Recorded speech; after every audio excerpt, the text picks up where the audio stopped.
Қазақстандағы жеке тұлғалардың банкроттық жайлы заңнама үш түрлі рәсімді қарастырады. Соттан тыс банкроттық, сот арқылы банкроттық және төлем қабілетін қалпына келтіру. Соттан тыс банкроттық қолданылатын жағдайлар: банктерге, микроқаржылық ұйымдар мен коллекторлық агенттіктерге.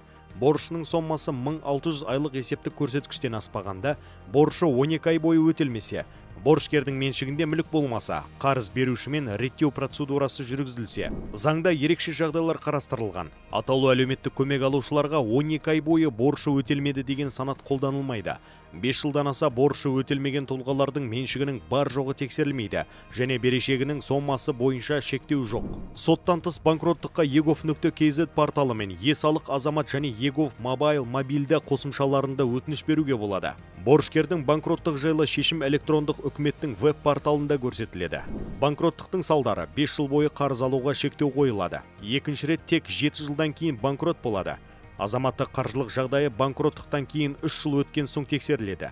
Тегін кеңестер 1414 нөмірі бойынша телеграм-чатта халыққа қызмет көрсету орталығының операторлары мен мемлекеттік кірістер органының қызметкерлерінен.